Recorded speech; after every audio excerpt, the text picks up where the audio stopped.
فرمایا مدنی کریم صلی اللہ تعالی علیہ وسلم نے اور لوگوں اس وقت اپنے آپ کو بچانا، اپنے دین کو بچانا، اپنے ایمان کو بچانا. لوگ اتنے بگڑ جائیں گے، لوگ اتنے برباد ہو جائیں گے، لوگ اتنے تباہ ہو جائیں گے. صبح کو آدمی مومن ہوگا، شام کو موت آئی تو جنازہ کافر کا اٹھ رہا ہوگا.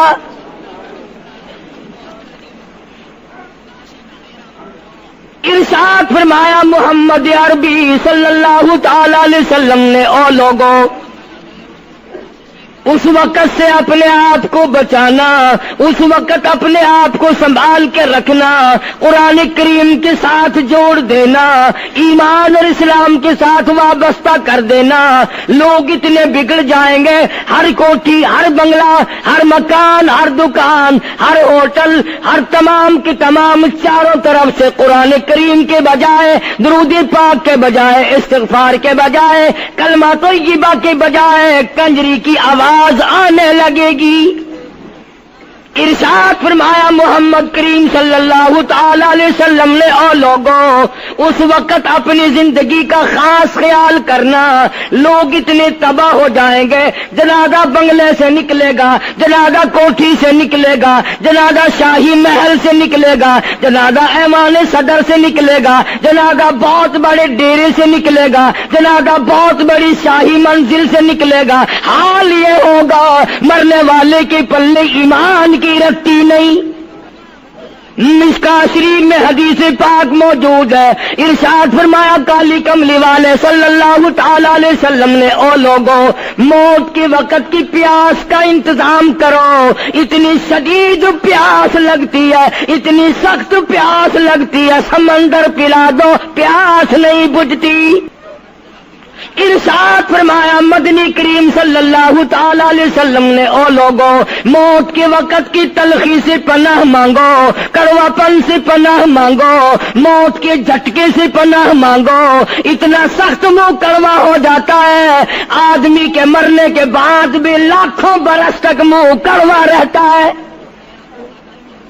ارشاد فرمایا مدنی کریم صلی اللہ تعالی علیہ وسلم نے او لوگوں موت کے صدمے سے پناہ مانگو، موت کے جھٹکے سے پناہ مانگو، موت کے وقت سے پناہ مانگو. اتنا زبردست جھٹکا لگتا ہے، آدمی کے بدن میں منوں کے حساب سے لہو ہوتا ہے، جھٹکا لگنے سے ایک قطرہ باقی نہیں رہتا. ارشاد فرمایا مدنی کریم صلی اللہ تعالی علیہ وسلم نے او لوگوں موت کی تیاری کرو، قبر کی تیاری کرو. موت کا جھٹکا لگنے سے کانوں کے پردے پھٹ جاتے ہیں، آنکھوں کا نور ختم ہو جاتا ہے. ارشاد فرمایا محمد کریم صلی اللہ تعالی علیہ وسلم نے او لوگوں موت کے وقت کے پسینے سے پناہ مانگو. اتنا زبردست پگھر پسینہ آتا ساری زندگی میں کبھی نہیں آیا. موت کی گھبراہٹ سے پناہ مانگو. اتنی زبردست گھبراہٹ ساری زندگی میں کبھی نہیں آئی. آخری وقت ہے، کروٹیں بدل رہا ہے، کبھی پیر اکٹھے کرتا ہے، کبھی ہاتھ مارتا ہے، بیٹا بھی ہے، الجھن ہے، بے قراری، پریشانی ہے. آخری وقت ہے، بیٹی نے پوچھ لیا ابا جان کیا تکلیف ہے؟ کہتا لخت جگر، کھانسی نہیں، درد نہیں، پیڑ نہیں، بخار نہیں، سانس لیتا ہوں ایسا معلوم ہوتا ہے ہزاروں کانٹوں والی ڈھنگریوں کے اوپر سے گھسٹ کے سانس آ رہا ہو. کلو نفس ذائقۃ الموت، ہر ایک نے موت کا ذائقہ چکھنا ہے، ہر جاندار نے موت کا ذائقہ چکھنا ہے. صحابہ کرام نے سوال کر دیا جناب محمد عربی صلی اللہ تعالی علیہ وسلم سے کالی کملی والے آدمی کی جان کیسے نکلتی ہے؟ فرمایا ریشمین کپڑا لے لو، خاردار جھاڑ پہ ڈال دو، پلہ پکڑ کے کھینچ لو، جیسے وہ تار تار ہو جاتا ہے آدمی کی یوں رگوں کو توڑ کے رکھ دیا جاتا ہے۔ حدیث پاک میں آتا ہے کہ فرشتہ رگوں میں غوطہ مار مار کر گھسیٹ گھسیٹ کر روح کو گھسیٹ کے لاتا ہے۔ والنازعات غرقا، قسم ہے ان فرشتوں کی جو روح کو رگوں میں سے غوطہ مار مار کر گھسیٹ کر لاتے ہیں۔ آج میری تیری کیا مجال ہے، کیا جرت ہے؟ کبھی سوچا بھی ہے کہ ایسا بھی وقت آنے والا ہے، نہ جانے گھر میں موت آئے گی، نہ جانے آپریشن روم میں آئے گی، نہ جانے ٹیکا لگتے ہوئے آئے گی، گولی کھاتے ہوئے آئے گی، یا سڑک پہ ایکسیڈنٹ میں موت آئے گی، کوئی نہیں جانتا، درود پاک پڑھتے ہوئے موت آئے گی، یا کنجری کا گانا گاتے ہوئے موت آئے گی۔ اس لیے مجذوب کرتا 2 دن کی زندگی پہ نہ اتنا اچھل کے چل، 2 دن کی زندگی پہ نہ اتنا اچھل کے چل، یہ راستہ ہی چل چلاؤ کا ہے، ذرا سنبھل کے چل۔ ہزاروں تیرے جیسے آئے، جب جانے لگے تو کوئی دنیا میں اندھیرا نہیں ہوا۔ خدا جانے یہ دنیا جلوہ گاہ ہے، ناز ہے کس کی؟ خدا جانے یہ دنیا جلوہ گاہ ہے، ناز ہے کس کی؟ ہزاروں اٹھ گئے لیکن وہی رونق ہے مجلس کی۔ نواب چلے گئے، راجے چلے گئے، صدر چلے گئے، وزیر چلے گئے، بڑے بڑے جج چلے گئے، دنیا پوری جگہ قائم ہے۔ کبھی تم نے بھی سوچا کہ ہم بھی جا سکتے ہیں؟ نہیں نہیں، ہمیں کون ہلا سکتا ہے؟ ہم بڑے مضبوط ہیں، ہمیں کون ہلا سکتا ہے؟ افسروں کو دیکھو، ان کی کھوپڑی بگڑی ہوئی، ملازمین کو دیکھو وہ خدا کے قرآن کے باغی، ذمہ داروں کو دیکھو وہ محمد مصطفیٰ کے دین کے باغی۔ ہم پیروں فقیروں مولویوں کو دیکھو، بہانے بنا بنا کر کے دین کا ستہ ناش کر رہے ہیں۔ تمام اعمال خدا کے سامنے، اس نے بڑوں بڑوں کو رگڑ دیا، تمہاری میری کیا ہستی ہے؟ کروڑوں کے مربوں کے مالک دنیا سے چلے گئے۔ لاہور انارکلی میں چلے جاؤ، قطب الدین ایبک کی قبر پہ جا کے دیکھو، جس کا ایک حکم ملتے ہی در خیبر سے چاٹا گام کی پہاڑیوں تک لرزہ مچ جاتا تھا۔ وہاں جا کے دیکھو لکھا، جن کی ڈنکی سے گرجتے تھے زمین و آسمان، جن کے ڈنکے سے گرجتے تھے زمین و آسمان، اور گھاس ہے ان کی قبر پر اور نشان کچھ بھی نہیں، جھاڑ ہے ان کی قبر پر اور نشان کچھ بھی نہیں۔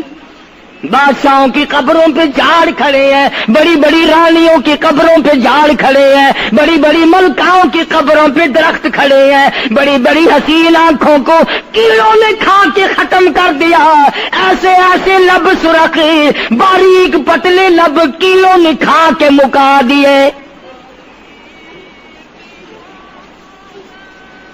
اسی لیے قرآن کریم للکار کے کہتا ہے، فرمایا وَنُفِخَ فِي الصُّورِ فَإِذَا هُم مِّنَ الْأَجْدَاثِ إِلَىٰ رَبِّهِمْ يَنسِلُونَ۔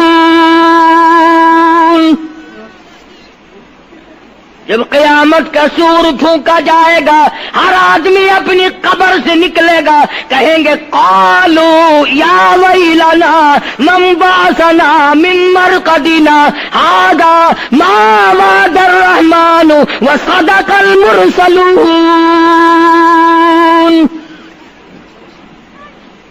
قبروں میں عذاب بھگتنے والے لوگ، دردناک عذاب بھگتنے والے لوگ قیامت کا خوفناک منظر دیکھ کے کہیں گے الہی ہم سوئے ہوئے تھے، ہمیں کس نے جگا دیا؟ قبر کا عذاب نیند معلوم ہوگا قیامت کے عذاب کے مقابلے میں.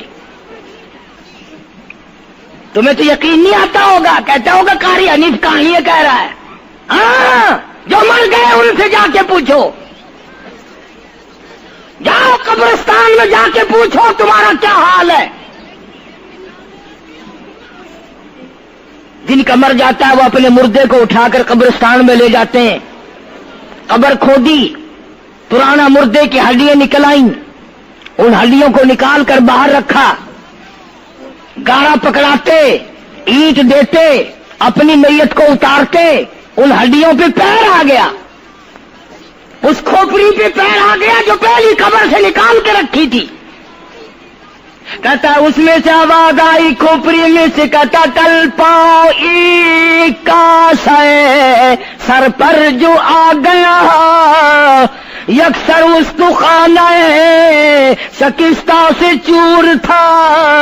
اور جو کھوپڑی پیر کے نیچے آئی اس میں سے آواز آتی ہے ذرا راہ دیکھ کے چل اور بے خبر, کل میں بھی تیری طرح سرے پرغرور تھا. اور پیر کے نیچے چور چور کر دینے والے کل اس کھوپڑی پہ بڑے اچھے اچھے دوپٹے اوڑے جاتے تھے, عطر کی مالش کی جاتی تھی, ہار ڈالے جاتے تھے. آج تیرے پیر کے نیچے آ کر میں چور چور ہو گیا ہوں, کل کو کسی کی پیر کے نیچے تو یوں ہی چور چور ہو جائے گا.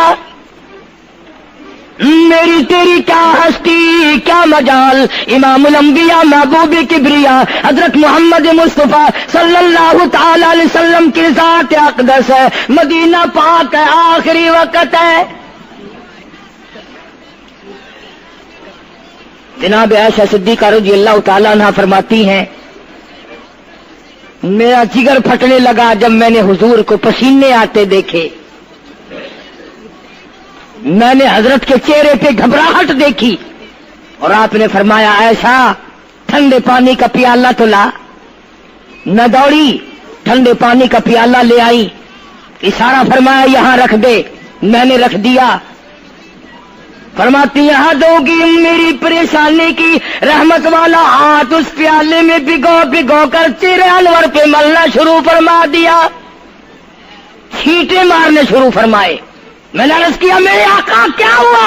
فرمایا عائشہ موت بڑی گھبراہٹ والی ہے. جناب عائشہ صدیقہ رضی اللہ تعالیٰ عنہ فرماتی ہیں میں قریب بیٹھی تھی, فاطمہ الزہرا رضی اللہ تعالیٰ عنہ بھی قریب بیٹھی تھی. کسی نے دروازے پہ دستک دی, هل ادخلوک فی البیت, کیا میں گھر میں داخل ہو سکتا ہوں؟ مجھے گھر میں آنے کی اجازت ہے؟ جناب فاطمہ الزہرا رضی اللہ تعالیٰ عنہ جو پریشان بیٹھی تھی فرمانے لگی وہ دیہاتی گوار کہیں کے میرے ابا بے ہوش ہے, تجھے اجازتوں کی پڑی ہے. سرکار کو تھوڑا سا ہوش آیا, فرمایا لختے جگر کسے بے ہوش کہتی ہو, کسے دیہاتی کہتی ہو, کسے گمار کہتی ہو؟ یہ تو وہ ہیں جو بچوں کو یتیم بنا دیں, یہ تو وہ ہیں جو دلہن کا سہاگ اجاڑ دے, یہ تو وہ ہیں جنہوں نے کوٹھیوں کو ویران کر دیا, بنگلوں کو ویران کر دیا, ملکوں کو ویران کر دیا. یہ تو تیرے ابا کا مقام ہے جو اجازت مانگی جا رہی ہے. لے آئے, اللہ پاک نے سلام بھیجا ہے, آپ کو بلایا ہے, میں تیار ہوں. روح مبارک قبض کرنے لگے, گھٹنوں کے قریب پہنچے. سرکار نے فرمایا او اسرائیل مجھے تکلیف ہو رہی ہے. فرمایا میری کیا مجال ہے؟ عرض کیا آقا میری کیا مجال ہے آپ کو تکلیف دوں؟ میری کیا جرت ہے میں آپ کو تکلیف پہنچاؤں؟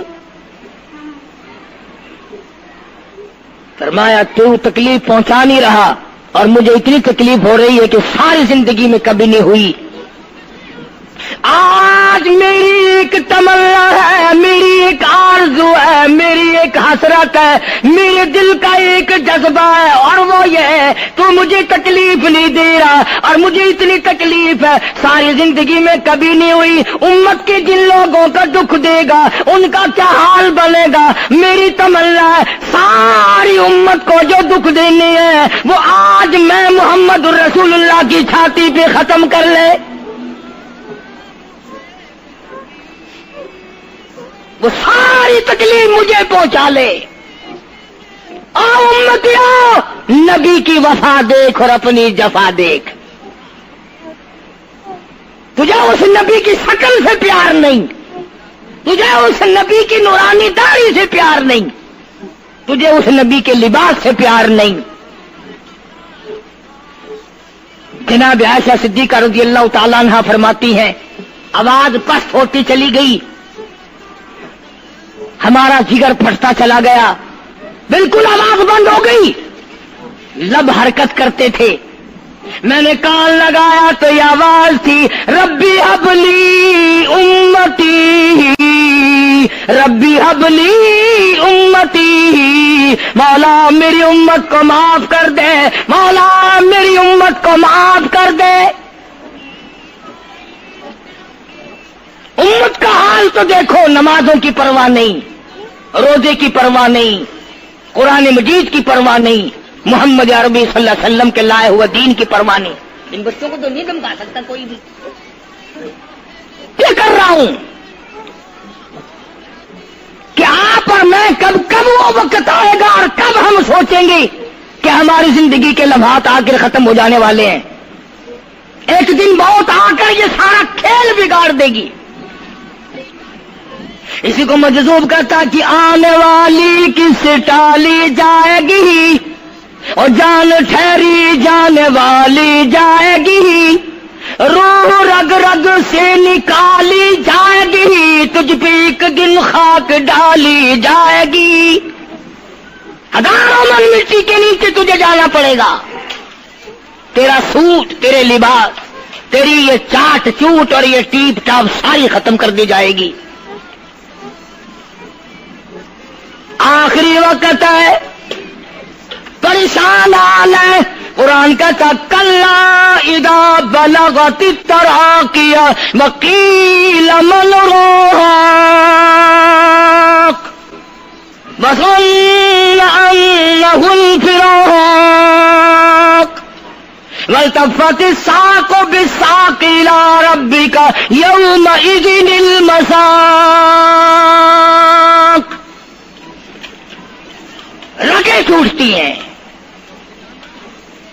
آزا اپنی اپنی جگہ سے چھوٹ رہے ہیں، دم نکل گیا، آنکھ تیری اپنی، دم نکلتے وقت آنکھ چر گئی، کھل گئی، بند کرنے کی طاقت نہیں، ہاتھ تیرا اپنا انگلی بند رہ گئی، کھول نہیں سکتا، پیر اکٹھے ہو گئے، الگ الگ ہو گئے، اکٹھے نہیں کر سکتا، دوسرا آدمی بند کرتا ہے۔ یہ منہ جس سے حکم دیتا ہے، جس سے کتابیں پڑھتا ہے، جس سے سارا دن گانے گاتا ہے، جس منہ سے درود پاک پڑھتا ہے، تیرا منہ ہے، دم نکلتے وقت اگر منہ چر گیا، بند کرنے کی طاقت نہیں، اپنا منہ خود بند نہیں کر سکتا، کتنا مجبور ہے، کمانڈر ان چیف ہے جس کے حکم سے پوری فوج میں بھگدڑ مچ جاتی تھی، آج مرا پڑا ہے، آنکھ نہیں بند کر سکتا۔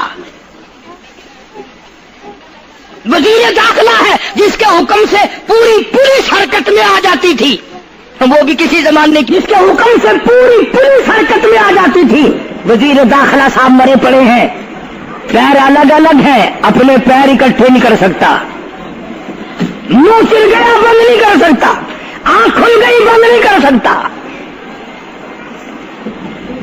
آخرکار پسڑی پہ لٹا لیا، غسل دینے کے لیے کپڑے اتارنے لگا غسل دینے والا،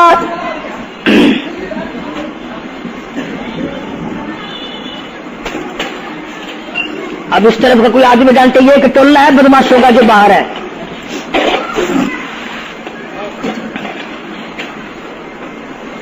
عرض کر رہا تھا کہ دنیا ہزاروں چیزیں دیکھ کر کے بھی سمجھ نہیں کرتی، ہزاروں کو مرتے دیکھ کے بھی تیاری کا مفہوم سمجھ میں نہ آیا. تختے پہ لکھا رکھا ہے غسل دینے کی تیاری ہے، کپڑے اتارنے لگا.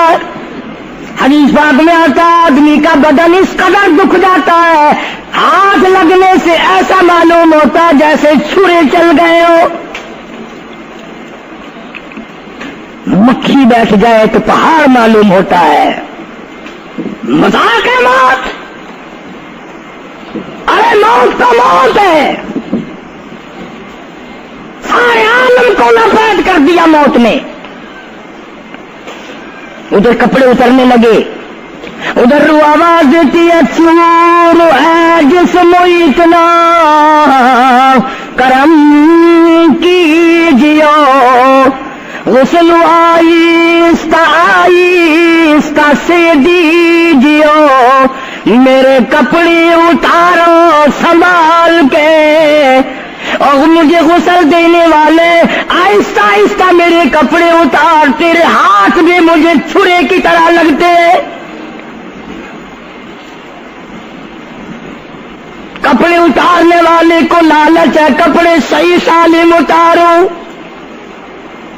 ادھر زبان حال سے کہتا لوگو میرا حال دیکھ لو، میرے کپڑے اتارے ہیں، ننگا کیا جا رہا ہوں. عورت کی میت ہے، آواز لگاتی ہے، زبان حال سے کہتی ہے آؤ سہیلیو، او میری بہنوں آؤ، میرے سوٹ اترتے دیکھو، میرا زیور اترتا دیکھو، میری ناک کا زیور اترتا دیکھو، میری چوڑیاں ٹوٹتی دیکھو. کنبا قبیلہ چھوڑ کے واری، سچے گھر کی کر تیاری، یہ نہ سمجھنا اکیلی سدھاری، سبھی چلیں گے باری باری. آج میرا نمبر ہے، کل کو تیرا نمبر ہے، بچے گا کوئی نہیں. اس لیے اس اندھیری کوٹری کی تیاری کرو. قل متاع الدنیا قلیل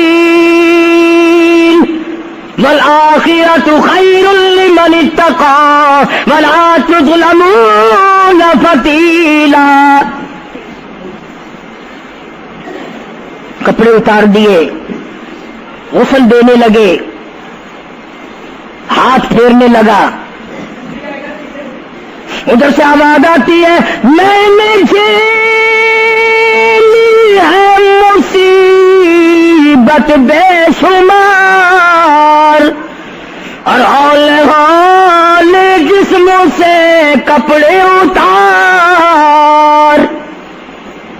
تیرا کپڑے اتارنا مجھے اتنا دکھ دیتا ہے کہ جیسے ہزاروں چھرے میری جان پہ چلا دیے گئے ہو. تجھے کیا معلوم ہے میں کن مقامات کو عبور کر کے آیا ہوں؟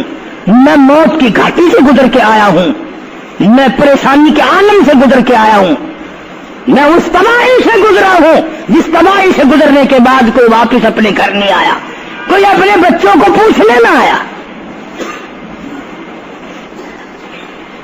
پانی ڈالتے ہیں، آواز آتی ہے جانوں پر صدمے پڑے ہے متصل، غسل کے پانی کو کر لے معتدل. ایسا کر پانی نہ ٹھنڈا ہو نہ گرم ہو. میں تو نہیں بول سکوں گا، میں تو نہیں بول سکوں گا. جس طرح آج میں خاموش ہوں کل کو تو اسی طرح خاموش ہو جائے گا. اسی طرح تیری زبان کو تالا لگ جائے گا جس طرح آج میری زبان بند ہے. خود خیال کر، ٹھنڈے کا گرم کا ادب کا احترام کا خود خیال کر. غسل دینے والا صابن ملتا ہے، پھر ہاتھ پھیرتا میت کے بدن پہ. آواز آتی ہے جس طرح ملتے ہیں گھوڑے کو نہ مل، اور زور سے تو پکے پھوڑے کو نہ مل. تیرا ہاتھ میرے بدن پہ پھرتا ہے, مجھے یوں معلوم ہوتا ہے جیسے پکا پھوڑا میرا بدن دکھتا ہو. سر سے لے کر پاؤں تک وہ مصیبت آئی, وہ رگیں توڑی گئی, حلق میرا کڑوا ہو گیا, آنکھوں کے میرے پردے پھٹ گئے, کانوں کے میرے پردے پھٹ گئے, خون سارا میرا خشک ہو گیا. تم نے مجھے کیا سمجھا ہے؟ آہستہ ہاتھ چلا, آج تو ہاتھ چلا رہا, کل کو تجھ پر کسی اور کا ہاتھ چلے گا. کفن میں رکھ لیتے ہیں, منہ کھلا چھوڑ دیتے ہیں. کہتا پھر کفن کے وقت آتی ہے ندا, اے میرے غمخوار میں تجھ پر فدا.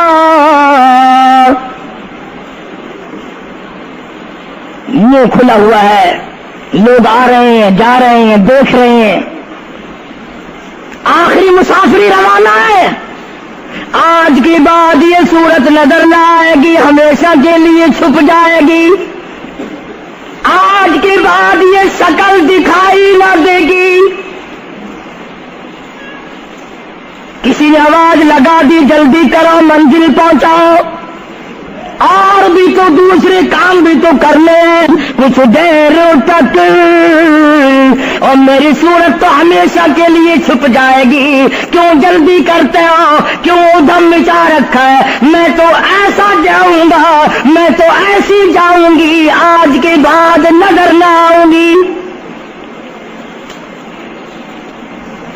پھر اس طرف سے کسی نے آواز لگا دی, جلدی کرو اور کام بے شمار کرنے ہیں, منزل پہنچاؤ. کام سے جلدی گاڑی کو کمر تک پہنچاؤ, کمر تیار ہو چکی. آواز آتی ہے, اے اٹھانے والا کیوں جلدی ہے تمہیں, اور بال بچوں سے تو ملنے دے مجھے. اور لوگوں میری یہ ننھے ننھے بچے, میری یہ چھوٹی چھوٹی دھی ساری زندگی سوچا کرے گی امی کیسی ہوتی ہے, امی کا لاڈ کیسا ہوتا ہے, امی کا پیار کیسا ہوا کرتا ہے. شادی ہو کے چلے گی, روئے گی, سر پہ ہاتھ پھیرنے والا کوئی نہ ہوگا. آواز آتی ہے, جلدی نہ مچاؤ, میرے یہ یتیم بچے جن کو پتا بھی نہیں آج کس کا لاڈ اجڑ گیا, کس کے ارمان اجڑ گئے, کس کا پیار اجڑ گیا, کس کی زندگی اجڑ گئی, کس کی دنیا برباد ہو گئی. ایک مرتبہ ماں کا منہ اور معصوم کو دکھا دو. لوگوں کے دروازوں پہ رویا کریں گے, پوچھنے والا کوئی نہ ہوگا. نقصان کوئی کرے گا, ذمہ ان کے لگے گا. جہاں سے گزریں گے بدنام ہوں گے. عید آئے گی, کون پوچھے گا بیٹا تجھے کیا چاہیے؟ عید آئے گی, کون پوچھے گا بیٹی تجھے کیا چاہیے؟ شادیاں آئیں گی, کون سر پہ ہاتھ پھیرے گا شفقت والا؟ ایک حدیث پاک میں آتا ہے, ارشاد ہے محمد کریم صلی اللہ علیہ وسلم کا, جب میت کو گھر سے اٹھایا جاتا ہے اتنی زبردست 3 چیخیں مارتا ہے, اگر لوگ سننے تو جگر پھٹ جائیں. افسوس کرتا ہے, کاش اس مکان میں میں اپنا جینا لگاتا, اس مکان کو میں اپنا مکان نہ سمجھتا, اس گھر کو میں اپنا گھر نہ سمجھتا, اور آج نکلا ہوں مڑ کے نہیں آؤں گا. گھر سے جنازہ جب باہر نکلتا ہے, پھر جنازہ گھر سے باہر ہوتے دم, اور کہتی ہے چلا کے رو اے پرانم, اور لوگوں دیکھنا, لوگوں یہ بیوہ یہ یتیم, اور زندگی کاٹیں گے ماں ان سقیم, لوگوں آج میں اپنی کو اجاڑ چلا، آج میری کا سہاگ اجڑ گیا، آج میری کی چوڑیاں ٹوٹی، آج میری کی عزت برباد ہوئی، خبردار میری آبرو کو نہ تکنا، میری عزت کو نہ تکنا، کل کو تیری کی ہوئی چوڑیاں توڑی جائیں گی۔ اور کہتا میرا اپنا یہ حال بن گیا، لے چلا ہوں سر پر میں بارے گناہ، اور کھا گیا ہے مجھے ہزارے گناہ، میں گناہوں کے وزن کے نیچے دب کر رہ گیا ہوں، مجھے گناہوں کے زہر نے کھا کے ختم کر دیا ہے۔ تو عرض کر رہا تھا کہ محمد عربی صلی اللہ تعالی علیہ وسلم نے موت کا مفہوم سمجھایا، 6666 آیتوں والا قرآن تمہارے حوالے کیا، رمضان تمہارے حوالے کیا، رمضان اللہ سے لے کے دیا گناہ معاف کراؤ، قرآن لے کے دیا اس کی تلاوت کرو، عظمت کرو، نماز نہیں پڑھتے، روزے نہیں رکھتے، قرآن کی تلاوت نہیں کرتے۔ حدیث ساتھ میں آتا ہے جنہوں نے مردوں نے عورتوں نے قرآن پڑھا اور قرآن نہیں پڑھتے بھول گئے، قیامت کے دن اندھا کر کے اٹھایا جائے گا۔ پڑھ کے دیکھو 16واں سپارہ، قال رب لم حشرتنی اعمی وقد كنت بصیرا، کہیں گے یا اللہ میں تو دیکھنے والا تھا، یہ ٹھوکریں کیسی لگ رہی ہیں؟ آواز آئے گی تو نے میرا قرآن بلایا، جا ہم نے آج تجھے بلا دیا، آج ہم نے تجھے بلا دیا ہے۔ بدعملی سے پناہ مانگو، بدکرداری سے پناہ مانگو، روسیاہی سے توبہ کرو، اور جتنے اللہ پاک نے توفیق دی، جو نیکی ہوئی ہے اس کی قبولیت کی دعا مانگو۔ اللہ تبارک و تعالیٰ جل شانہ ہماری تراویح، ہمارے روزے، ہماری تلاوت، ہماری زکوٰۃ، ہماری خیرات قبول فرمائے اور ہمارے لیے ذریعہ نجات بنائے، اور پروردگار عالم کی ذات اقدس جو بقایا گھڑیاں باقی ہیں، جو بقایا دن باقی ہیں، ان کا ارکان اور احترام ہم سب کو نصیب فرمائے۔ یا الہ العالمین ہم سب کی خطاؤں کو معاف فرما، یا اللہ ہم سب کے گناہوں کو معاف فرما، مولا رمضان قرآن کے صدقے میں معافی عطا فرما، مولا صدقہ